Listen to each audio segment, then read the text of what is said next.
Welcome to my channel study with Dilip sir. આપણે આગલા લેક્ચરમાં એલસીઆર સર્કિટ ભણતા હતા. હવે આપણે જોઈશું એના એક્ઝામ્પલ્સ. અમુક એક્ઝામ્પલ્સ આપણે જોવાના છે, ન્યુમેરિકલ્સ આપણે જોવાના છે. તો આપણે આજે એક્ઝામ્પલ લીધો છે. આ એક સર્કિટ છે જેમાં રેઝિસ્ટન્સ R બરાબર 3 ઓહ્મ, ઇન્ડક્ટર L બરાબર 0.16 હેનરી, કેપેસિટર C બરાબર 500 માઇક્રોફેરાડે અને કરંટ I કેટલો છે 10 sin 100t બરાબર. અને સપ્લાય સોર્સ છે એ આપેલ નથી આપણને. ઓકે, હવે આ જે સર્કિટ છે એના ઉપરથી આપણે આ 11 વેલ્યુ શોધવાની છે. XL, XC, Z, phi, V0, VT, VR with respect to t, VL with respect to t, VC with respect to t, power factor and power કેવો પણ એવરેજ પાવર. કેવો પાવર? Average power. ક્લિયર? તો આપણે એટલી વસ્તુઓ શોધવાની છે. તો સૌપ્રથમ આપણે શું શોધીશું? તો કે XL. તો તમને ખબર હતું મિત્રો કે XL બરાબર આપણે શું લેતા હતા? Omega L. અને XC બરાબર આપણે શું લેતા હતા? ઓમેગા XC બરાબર 1 ઓમેગા C. ઓકે, હવે જો ઓમેગા ક્યાં છે? ઓમેગા આપેલું છે એટલામાં દેખાય છે ઓમેગા? તો દેખાતું નથી. તો તમે જે આ I નું ઇક્વેશન લખતા હતા, I બરાબર શું લખતા હતા? I is equal to I naught sin omega t. આવું કંઈક લખતા હતા. હવે આને આની સાથે સરખાવો. I naught A maximum peak value લઈ લો તો એ કેટલા છે? 10 sin ઓમેગા t. ઓમેગા કેટલા લેવાના? 100. કેટલા લેવાના? 100. L કેટલા છે? 0.16 હેનરી. ક્લિયર? બરાબર. હવે ગુણાકાર કરશો તો કેટલો આવશે? 16. આ શું છે? Inductive reactance. તો એનો એકમ શું આવશે? Ohm. One type of resistance જ છે. ક્લિયર? હવે જો તો કે XC બરાબર 1 ઓમેગા C. હવે ઓમેગા ની વેલ્યુ તમને ખબર છે કેટલા છે? 100. કેપેસિટર C કેટલા છે? 500 માઇક્રોફેરાડે. માઇક્રો એટલે 10 ની -6. ક્લિયર? 10 ની -6. હવે જો 10 ની -6 છે તો હું 4 ઉડાડી નાખું તો કેટલી વધશે? 10 ની -2. તો કેટલા વધશે? 1/5 ગુણ્યા 10 ની -2. -2 ઉપર જાય તો +2.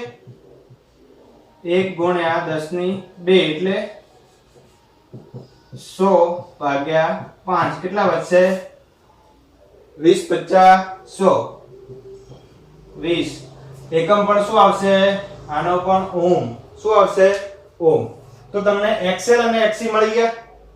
હવે તમારે શું શોધવાનું છે? તો કે Z. શું શોધવાનું છે? Z impedance. તો હવે તમે જુઓ કે XL કેટલા છે? 16 અને XC કેટલા છે? 20 ઓહ્મ. ક્લિયર? તો હવે તમે ઇમ્પિડન્સ ડાયાગ્રામ જુઓ તો રેઝિસ્ટન્સ R XL ઉપર અને XC નીચે. બરાબર. હવે વધારે કોણ છે? તો કે XC વધારે છે કેમ કે આ તો 16 છે ના 20 છે. 16 ઓછો છે 20 વધારે છે. XC વધારે છે. હવે XC વધારે છે તો સર્કિટ ભાઈ કઈ બનશે? કેપેસિટી. સર્કિટ કઈ બનશે? કેપેસિટી. તો આના બરાબર તમારે ફાઇનલી જે નેટ મળશે ક્યાં મળશે? નીચે મળશે. ક્યાં મળશે? નીચે. XC XL નેટ ક્યાં મળશે? Z નીચે મળશે. ક્લિયર? આ રીતે મળશે. ખબર પડી? આપણે આગળ થિયરીમાં ભણી ગયા હતા. હવે જો તો Z નું સૂત્ર લગાડ તો શું બનશે? R² XL XC XL વર્ગ. ક્લિયર? ખબર પડી એટલા સુધી? હવે જો તો R કેટલા છે? R કેટલા છે? R આપેલા છે 3. 3 નો વર્ગ 9 વત્તા XL XC કેટલા છે? XC 20. XL કેટલા છે? -16 નો વર્ગ. 9 એમના એમ 20 - 16 જાય તો 4 નો વર્ગ 16. 9 ને 16 25 વર્ગમૂળમાં 25 એટલે 5. એકમ શું આવશે? ઓહ્મ. બરાબર. નેટ રેઝિસ્ટન્સ જ છે, ઇમ્પિડન્સ છે, બરાબર? તો એનો એકમ શું આવશે? 5 ઓહ્મ. ક્લિયર? તો હવે જો આપણે Z શોધી નાખ્યો, હવે phi શોધીશું. હવે શું શોધીશું? phi. phi શોધવા માટે આપણે શું કરવાનું હતું? tan phi, બરાબર? tan phi. હવે જો કે આ સર્કિટ કઈ છે? કેપેસિટિવ સર્કિટ છે. તો કરંટ જે છે વોલ્ટેજ નું શું કરશે?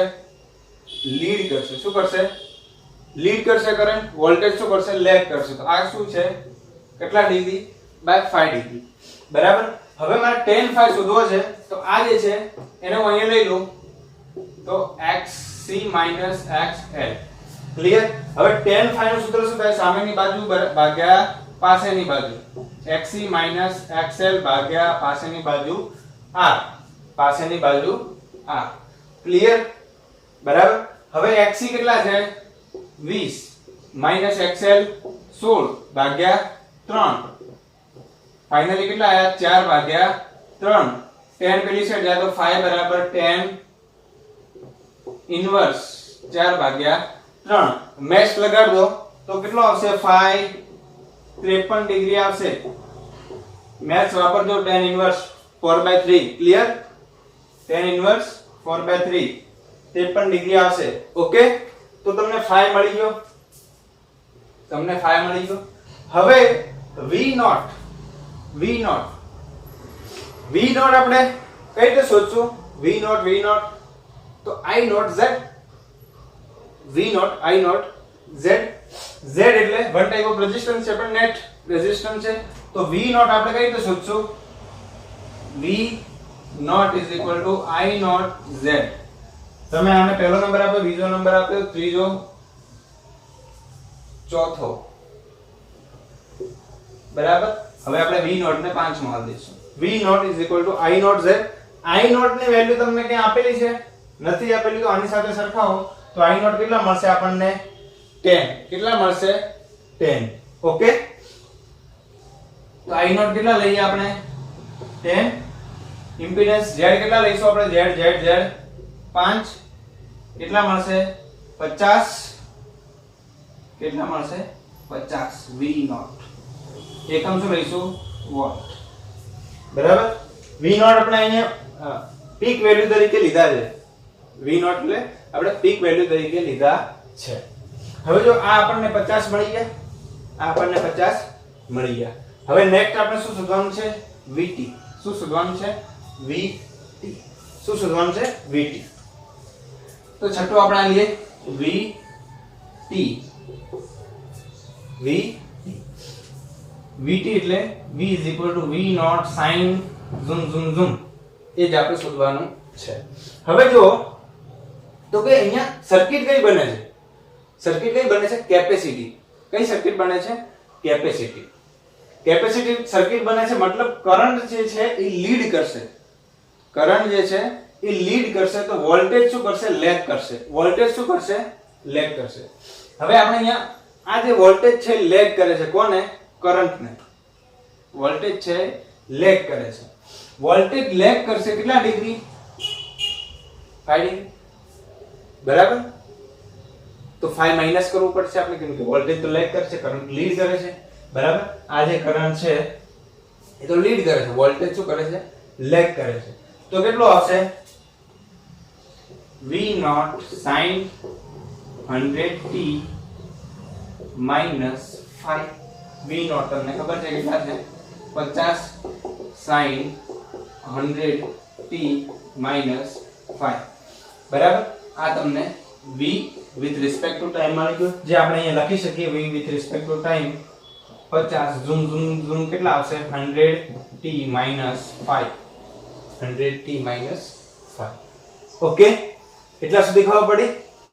હવે ચલો આપણે લાસ્ટમાં v with respect to time આપણે ફાઇન્ડ કર્યું, જે vt is equal to v naught sin omega t minus 5. v naught આપણે કેટલા હતા? 50 sin 100t 5 ની વેલ્યુ આપણે મળી છે, તો 53 ડિગ્રી લખી દો. ઓકે? ક્લિયર? 53 ડિગ્રી લખી દો. આપણે જેટલી વેલ્યુ ફાઇન્ડ કરી છે એટલી અહીંયા લખી નાખી છે. તો બીજી વેલ્યુ ફાઇન્ડ કરતી વખતે આનું વેલ્યુ આપણે જોઈ શકીએ. ક્લિયર? તો હવે આપણે નેક્સ્ટ વેલ્યુ આપણે કઈ ફાઇન્ડ કરવાની છે? VR with respect to time. Okay, VR with respect to time. તો આપણે 7 નંબર આપી દઈએ, VR with respect to time. મતલબ અહીંયા આ રેઝિસ્ટન્સમાં વોલ્ટેજ કેટલા હશે? રેઝિસ્ટન્સમાં વોલ્ટેજ કેટલા હશે? હવે તો જો કે આ જે કરંટ જે છે એ અહીંયાથી આમ આવશે, એટલે આમાંથી કરંટ કયો પસાર થશે? I. કરંટ કયો પસાર થશે? આ કરંટ પસાર થશે, બરાબર? તો હવે તમે ધ્યાન રાખો, VR with respect to time, resistance પર વોલ્ટેજ with respect to કોઈ ટાઈમ, બરાબર? તો આપણે કેટલો લઈશું? V naught R sin. Okay, V naught R sin. હવે જુઓ કે અહીંયા રેઝિસ્ટર છે, તો રેઝિસ્ટરમાં જે વોલ્ટેજ હોય છે કરંટના શું હોય છે? ફેઝમાં હોય છે. શું હોય છે? ફેઝમાં. તો ફેઝમાં આપણે હશે તો શું લખીશું? sin 100t. ઓકે, ફેઝમાં હશે, ને લીડ કરશે ને લેગ કરશે. ક્લિયર એટલું? હવે V નોટ R બરાબર તમે શું લખી શકો? V નોટ R બરાબર I naught R. V is equal to IR. તો I naught R sin 100t. Okay, clear? હવે જો I નોટ એટલે પીક, I નોટ એટલે peak value. Peak value I naught ની કેટલી છે? 10. R કેટલા છે? R કેટલા છે? 3 ઓહમ. sin 100t કેટલા થશે? 30 sin 100. કેટલા થશે? 30 sin 100t. ઓકે, હવે નેક્સ્ટ આપણે 8 નંબરનું શું છે? VL with respect to t. VL with respect to t. હવે જો તો આમાં આપણે કઈ રીતે લખીશું? V naught L sin. હવે જો આ જે કરંટ જે છે હવે અહીંયાથી પસાર થશે, ઇન્ડક્ટરમાંથી કરંટ સેમ રહેશે કેમ કે સિરીઝમાં છે, તો કરંટ બદલાશે નહીં. આનો આ જ કરંટ અહીંયા પસાર થશે. હવે અહીંયા તો ઇન્ડક્ટર છે, ઇન્ડક્ટરની પ્રોપર્ટી શું છે? તો કે ઇન્ડક્ટરમાં કરંટ જે છે લેગ કરશે ને વોલ્ટેજ લીડ કરશે. વોલ્ટેજ લીડ કરશે કેટલા ડિગ્રી? By 90 degree. કેટલા ડિગ્રી? By 90 degree. તો sin 100t જો વોલ્ટેજ લીડ કરે તો પ્લસ 90 ડિગ્રી લખવું પડશે આપણે. ક્લિયર? પ્લસ 90 ડિગ્રી આપણે લખવું પડશે, બરાબર? હવે V નોટ L એટલે I નોટ XL, બરાબર? I નોટ XL કેમ કે V is equal to IR. આ રેઝિસ્ટન્સ એટલે ઇન્ડક્ટિવ રેઝિસ્ટન્સ આપણે લેવો પડશે, ઇન્ડક્ટિવ રિએક્ટન્સ આપણે લેવો પડશે. ક્લિયર? તો XL. હવે જો sin 100t પ્લસ 90 ડિગ્રી એમના I નોટ કેટલા છે? I not 10. XL કેટલા છે? 16. sin 100t plus 90 degree 160 sin 100t plus 90 degree. Okay, clear? તો હવે આપણે નેક્સ્ટ શું શોધીશું? નવમું VC with respect to time. આના માટે પણ સેમ V નોટ C. પણ અહીંયા જો કે જે કેપેસિટરમાં કરંટ તો આનો જ આવશે I. કેપેસિટરમાં કરંટ લીડ કરે, કરંટ શું કરે? લીડ કરે. તો વોલ્ટેજ શું કરશે? લેગ કરશે. વોલ્ટેજ લેગ કરશે તો કરંટ કરતા માઈનસ 90 ડિગ્રી કરવું પડશે, બરાબર? લીડ કરશે 90 ડિગ્રી કરંટ, તો વોલ્ટેજ 90 ડિગ્રી લેગ કરશે તો કરંટ માઈનસ 90 કરવું પડશે, બરાબર? તો શું થશે? V naught C sin 100t minus 90 degree. Okay, clear? હવે V નોટ C બરાબર શું લખી શકો? I naught XC sin 100t minus 90 degree. I naught કેટલા લેશો તમે? I નોટ કેટલા લેશો? 10. XC કેટલા છે? 20 sin 100t t minus 90 degree કેટલા થશે 260 100 t minus 90 degree. Clear okay, એટલું ખબર પડી ગયું તમને. હવે જો તમને આ 3 3 મળી ગયા. હવે પાવર ફેક્ટર 10 માં શું છે પાવર